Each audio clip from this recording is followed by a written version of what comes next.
Today, and because life is for learning, we're going to learn to paint a balloon.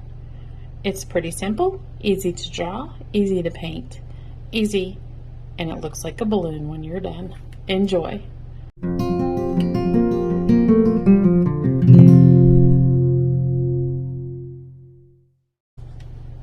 In this video, because life is for learning, we're going to work with some watercolors. These are an inexpensive pack of Crayola watercolors and a simple brush.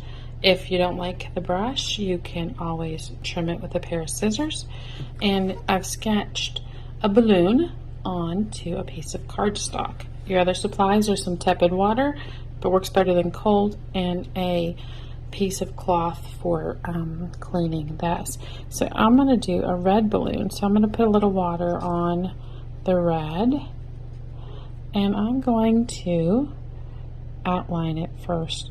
When you sketch, please sketch very, very lightly so your color will mostly, hopefully, color the balloon. And so I am going to outline this.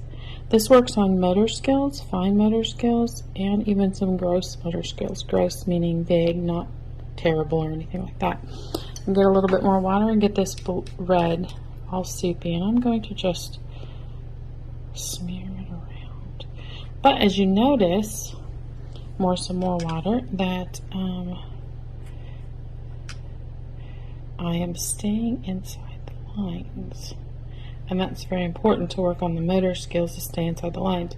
And just to remember that a balloon is not like 100% solid red. It reflects light,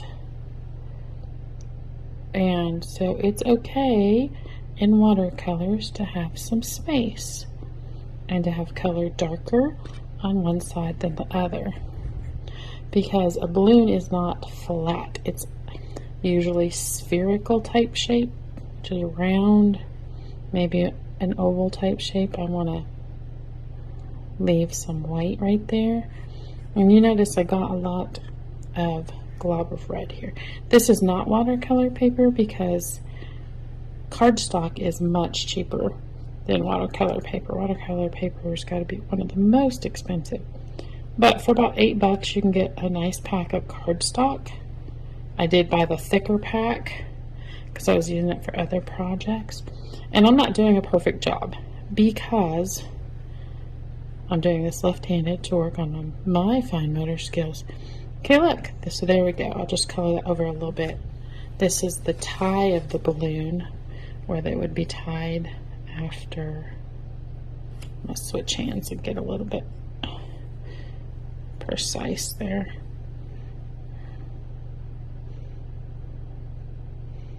There we go. And then I'm going to rinse this really good, and as long as it comes out clear, I'm not going to go into red and black. I'm big on don't mix your colors. We're going to use this color. I don't know if it was black or blue. It's hard to tell. Oh, it's purple. I'm going to make a string. So there we go. And now I'm going to layer my colors just a little. And this is where you would make sure that you have just a tiny bit of color on there. So maybe I'm going to decide that this side's going to have some more color. Just see that little bit I'm putting on there. Because remember, we said color is not flat. It is dimensional. And I want to put the darker right here on the edge. And then I'm going to smear it in a little.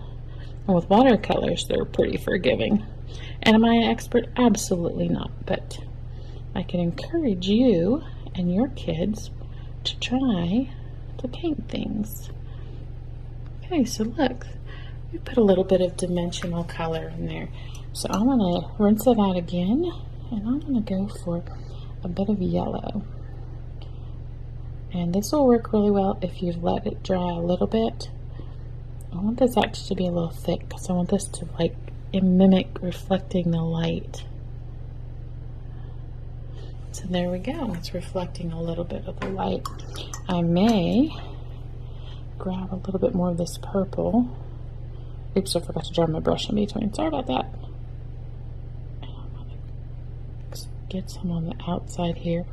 I'm going to take my water and I'm going to share this darkness with the rest of the balloon.